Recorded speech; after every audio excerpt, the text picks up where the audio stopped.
निकिता की नई नई शादी हुई थी। बहुत सारे सपने थे उसके, जैसे हर लड़की के होते हैं, शादी को लेकर, अपने जीवन साथी को लेकर, जीवन की नई शुरुआत को लेकर।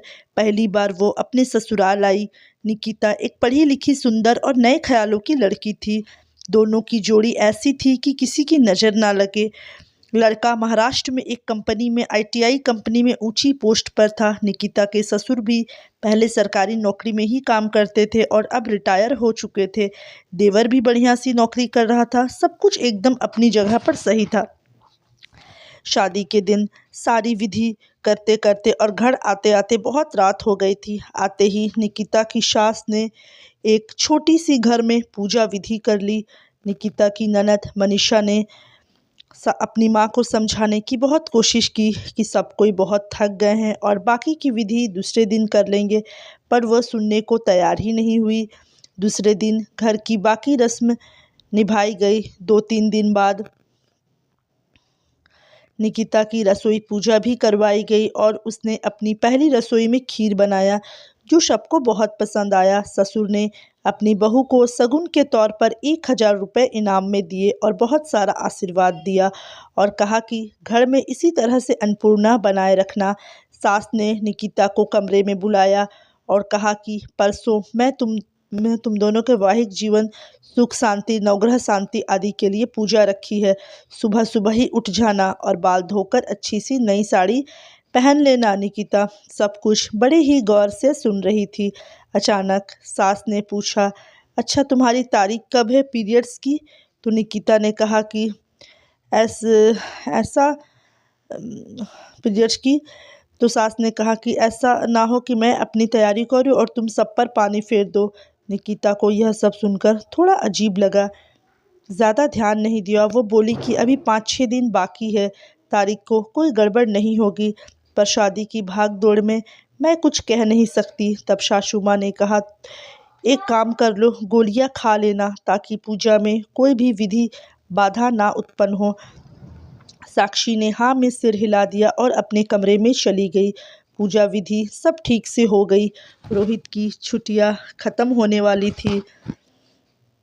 उसने निकिता को अपनी तरफ खींचकर बाहों में लेना चाहा, तो निकिता ने कहा कि मुझे तुमसे कुछ बात करनी है, पर रोहित कहाँ सुनने को तैयार था। निकिता ने कहा, प्लीज़ बहुत ज़रूरी बात है, आज माँ जी ने कहा है कि। उतना सुनते ही रोहित निकिता की तरफ देखकर बोला, माँ ने कुछ कहा? निकिता बोली कि माँ जी ने कहा है कि अभी घर में मंगलमय हो रहा है, इसलिए अभी ऐसा वैसा कुछ भी मत करना। चाहो तो मैं खुद तुम्हें टिकट निकाल कर दूंगी, बाहर घूम कर आ जाना। रोहित, तुम्हें नहीं लगता यह सब थोड़ा अजीब है? उतने में रोहित ने कहा, निकिता, माँ थोड़े पुराने विचारों की है। वो बाहर से जितनी कड़क स्वभाव की दिखाई पड़ती है, अंदर से उतनी ही नरम है।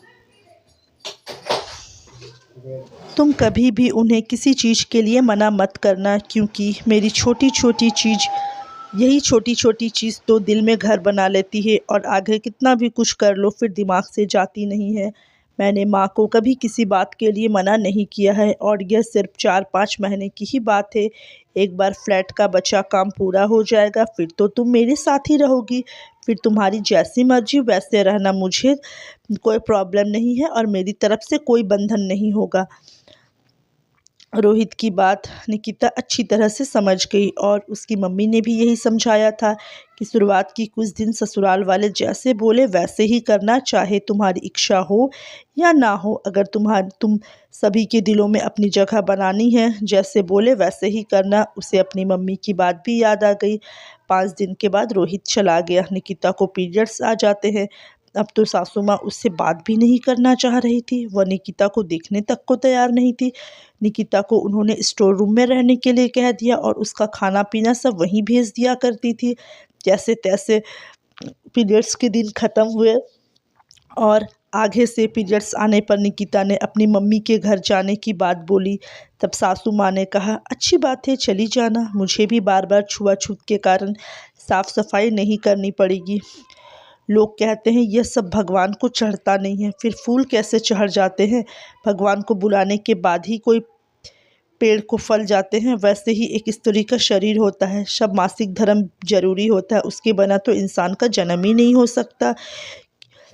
क्यों मैं इतना सोच रही हूँ, मुझे कहाँ यहाँ ज़्यादा दिन रहना है। यह सोचकर निकिता ने खुद को समझाया और थोड़े दिन के बाद कभी कोई पूजा कभी कुछ ऐसा करके निकिता को गोली देने के लिए कहा जाता है और घर में लड़ाई ना हो इसलिए वो मना भी नहीं करती है। धीरे धीरे निकिता का वज़न बढ़ने लगा और वो समझ नहीं पा रही थी कि इतने लिमिट से खाना खाने के बावजूद भी उसका वज़न क्यों बढ़ते जा रहा है। और उसे तो रोहित के पास जाना है, ऐसा सोचकर वो खुश हो जाती। यह करते करते साल भर निकल गया। अब कहीं जाकर रोहित के साथ वो रहने के लिए गई। अपनी फ्लैट में सब कुछ बढ़िया चल रहा था, एकदम अपने मन मर्जी जैसे रहती थी।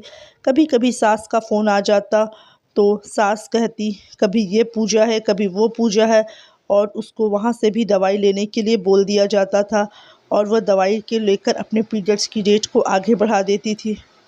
ऐसे ही 4 साल बीत गए और छुट्टियों में दोनों घर आते हैं।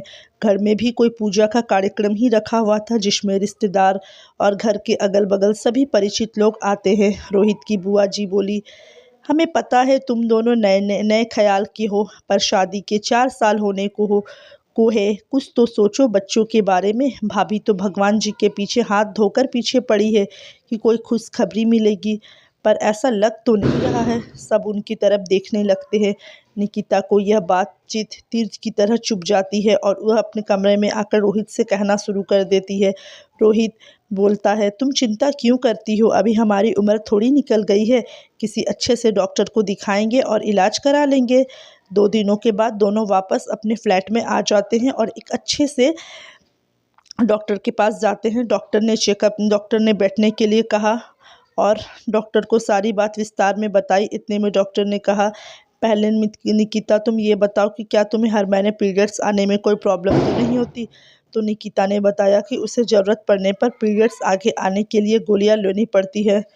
डॉक्टर ने सारा चेकअप किया। उसके बाद डॉक्टर ने कहा कि क्या फ़ायदा तुम्हारा पढ़ा लिखा होने का, तुम आजकल की लड़कियां अगर सिर दर्द की भी गोली लेती हो तो वो कितना नुकसान करता है तुम्हें पता है, उसके कितने साइड इफ़ेक्ट्स होते हैं। और तुमने तो निकिता क्या कहूँ तुम्हें, थोड़ी सी भी कल्पना है ये गोली तुम्हारे शरीर पर कितना बुरा प्रभाव डाल रही है। और इन गोलियों के कारण ही तुम्हारे गर्भाशय के दोनों ट्यूब ब्लॉक हो गए हैं और इन गोलियों के कारण ही शरीर में आने वाले हार्मोन्स बदल गए हैं। तुम्हारी दोनों ओवेरी डैमेज हो गई है, तुम्हारे गर्भाशय के अंदर गांठें बन रही है, तुम्हारे माँ बनने के चांसेस 90% कम हो गए हैं। फिर भी मैं कोशिश करूँगी, पहले गोलियाँ देकर देखती हूँ, अगर गांठें गल जाए तो ठीक है, वरना तुम्हारा गर्भाशय निकालना पड़ेगा क्योंकि इन्फेक्शन भी छोड़ सकता है। यह बातें सुनकर तो निकिता के हाथ पैर ही ठंडे हो गए। रोहित का भी यही हाल था।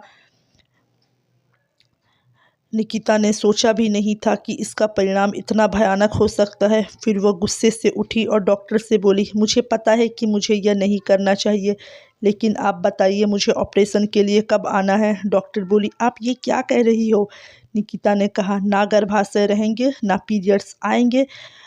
और उन्होंने रोहित की तरफ देखकर बोला, और आपका घर भी पवित्र रहेगा। रोहित के पास कोई भी जवाब नहीं था। आज हम 21वीं सदी में जी रहे हैं। छुआछूत और पवित्र अपवित्र, बताइए, ये सब बात पहले हुआ करती थी। ये पूजा विधि रह जाएगी, ये वो, इसके लिए पीरियड्स ना आने की गोली लेना, ये आपके शरीर के साथ खिलवाड़ करना है और इसका दुष्परिणाम भी बहुत ही भयानक होता है। जो निकिता के साथ हुआ, हम नहीं चाहते हैं दोस्तों कि आपके साथ भी हो, इसलिए आप सभी से भी यही गुजारिश है कि अपने शरीर का ख्याल रखें और जो प्राकृतिक नेचुरल चीज़ है उसे आने दें। इस कहानी से हमें यही सीख मिलती है। और इस वीडियो को पसंद आए तो वीडियो को लाइक ज़रूर करें और चैनल पर नए आए हों तो चैनल को सब्सक्राइब करना बिल्कुल भी ना भूलें। इसी तरह की अच्छी अच्छी कहानियों के साथ मैं आपकी दोस्त आपसे मिलती रहूँगी। धन्यवाद।